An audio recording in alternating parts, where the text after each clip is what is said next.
When I was a student here in Edinburgh, I once submitted an essay that I'd written in a hurry without having done any of the background reading. My tutor saw through this and sent it back to me with a single sentence that has stayed with me all my life. "You have a pleasing turn of phrase," he wrote, "but nothing much to say." This for me has become the first golden rule of good, effective writing. Have something to say. There's a second golden rule. One of my former bosses once told me that he'd noticed something about the correspondents and reporters who worked for him. Those he thought of as the good writers always had a book under their arm when they came to see him. It sounds obvious, too obvious to state maybe, but if you want to be a good writer, you have to read books and not just newspapers. To use this language well, you have to love it. So build some time into your daily life for reading. And read poetry. Read it slowly. Think about the way the writer bends the language to his needs. This speech is one of the most famous rhetorical passages in our language's history. We shall go on to the end. We shall fight in France. We shall fight on the seas and oceans. We shall fight with growing confidence and growing strength in the air. We shall defend our island, whatever the cost may be. We shall fight on the beaches. We shall fight on the landing grounds. We shall fight in the fields and in the streets. We shall fight in the hills. We shall never surrender. What's so special about that? Why is it so stirring? Ed Murrow famously said that Churchill mobilized the English language and sent it into battle. But why was his prose so effective? Well, for one thing, he reached deep into the very oldest part of the language, to the solid Anglo-Saxon core of it, and eschewed words like, well, eschew, for example. It's said that Churchill showed no interest in Latin or Greek at school, and for me his prose has a punch and a directness, precisely because it's not dressed up in convoluted classical forms. Churchill also preferred words of one syllable. We shall fight in the fields, we shall fight in the hills, we shall go on to the end. So set yourself this task. Rewrite one of your old scripts and limit yourself to words of one syllable only. It'll force you to think differently about the language. It'll force you to think about the way you choose and combine words. It'll force you to seek alternative routes through the language to the same destination. The third golden rule is to understand the medium. Writing for radio is not the same as writing for television, and different again to writing for print. In television, the script must never do in words what the picture is already doing in images. The words must complement the picture. In radio, the words and sound effects must combine to carry the burden of the narrative and paint a picture. Listen to this piece by Mike Donkin about seal hunting among the Canadian Inuit. Listen to how sparing he is with his script, how he does just enough to paint a very graphic image.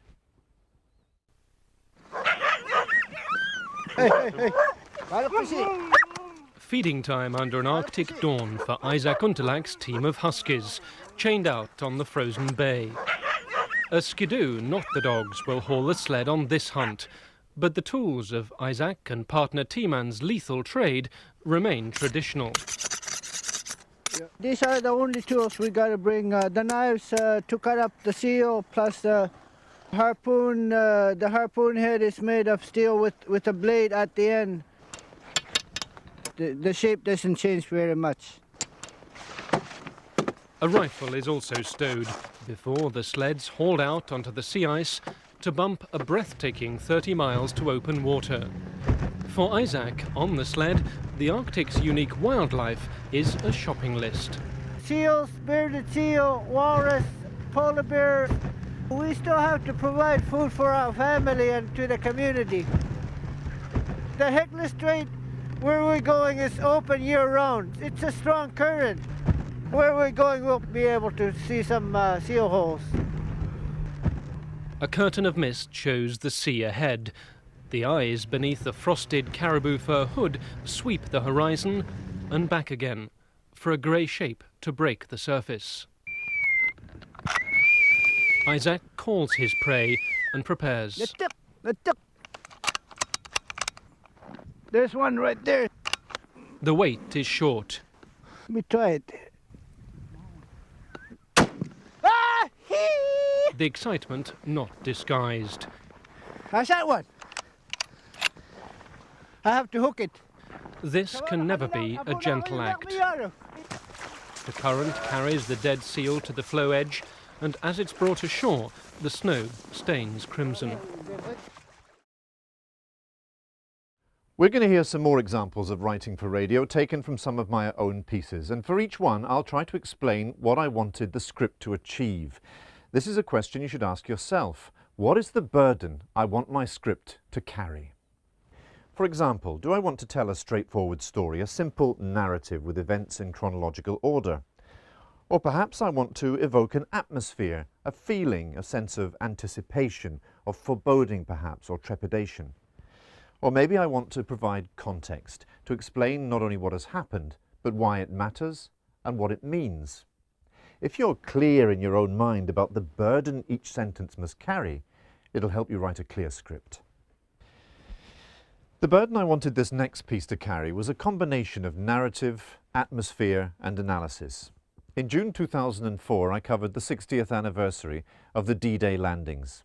6 months later, at Christmas time, Radio 4 asked me to write a piece reflecting on what the day had meant.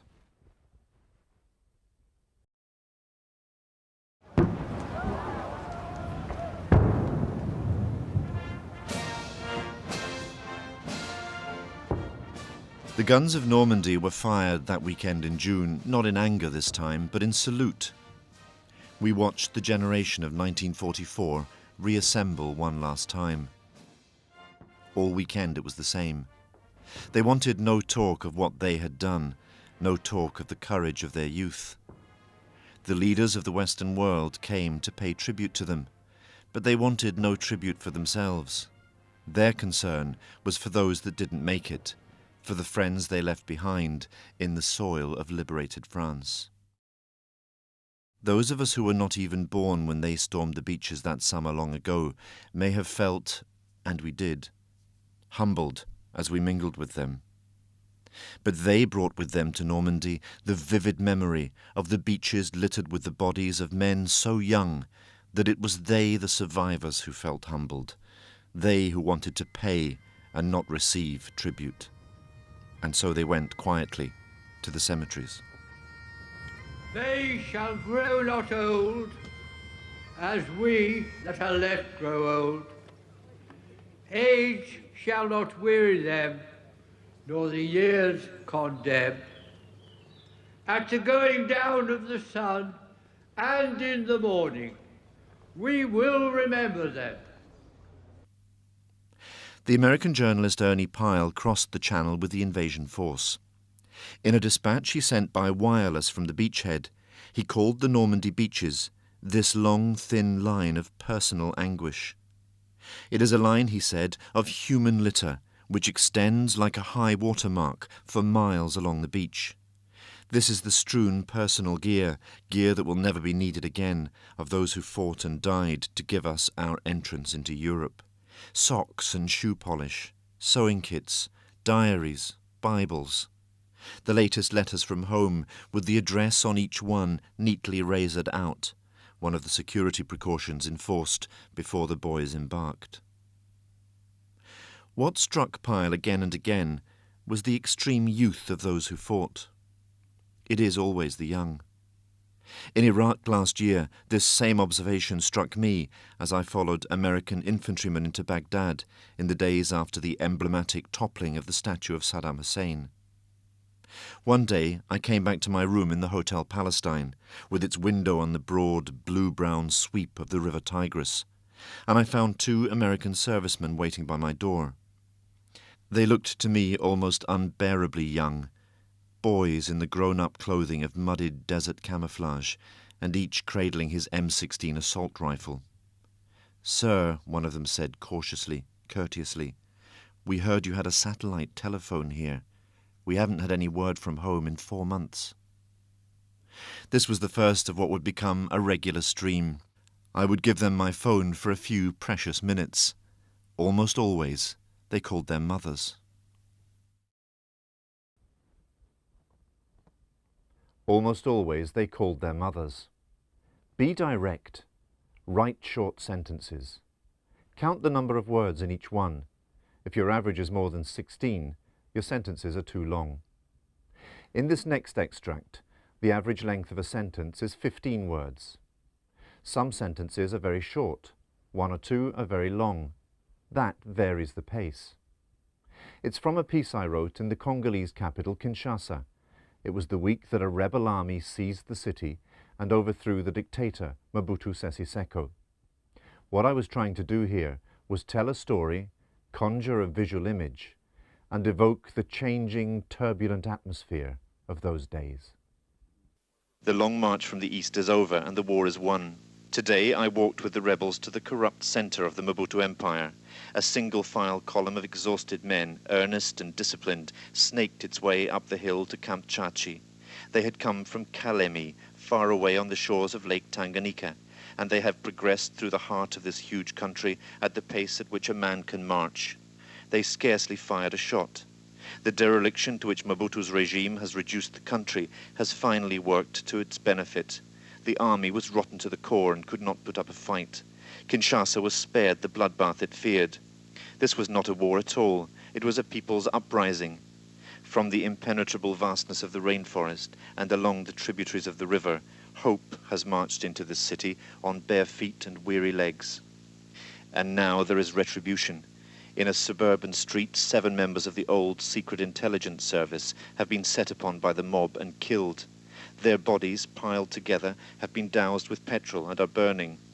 I and the public know what all school children learn. Those to whom evil is done do evil in return. While the reek of burning flesh fills the air, the crowds sing songs of freedom and liberation through the smoke. 2 more golden rules, each related to the other. Clarity and precision. Be clear and precise about what you're trying to say. If the cost of something is high, then say it's high. Don't say it's considerable or significant. And be suspicious of adjectives. Use them sparingly. About 50 years after he wrote The Naked and the Dead, Norman Mailer said he'd come to think of it as a young man's book. There's scarcely a noun, he said, that isn't holding hands with the nearest available adjective. Coffee was always piping hot, and pauses were always pregnant. Filter your scripts for tired or overworked word pairings. They're nearly always cliches and have lost any power to convey effective meaning. The same is true in spades of metaphorical language. Try to adopt this rule. Never use a metaphor whose literal meaning you don't understand. For example, when we say that something, an election maybe, is in the offing, what do we mean? Is it soon? And if so, why not say soon? Or do we mean that it's approaching, or that it's inevitable, or that it might happen but it might not, or that it's likely, or that it's possible but unlikely? Which of these meanings is in the offing intended to convey? The term is imprecise because we use it without having a clear understanding of the image it's supposed to evoke. The offing, by the way, is a nautical term. It's the stretch of water visible from the shore.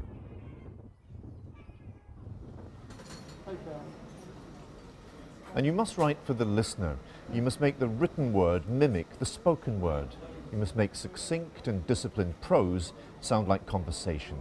You might be broadcasting to millions of people, but try to imagine that you're talking to just one person who might be sitting beside you. And remember that your listeners only have one chance to understand what you're telling them. They can't go back and reread a paragraph that hasn't made sense first time round. So write and rewrite again. And each time you rewrite, simplify. Don't simplify the thought you're trying to express. Simplify the language in which you're expressing it.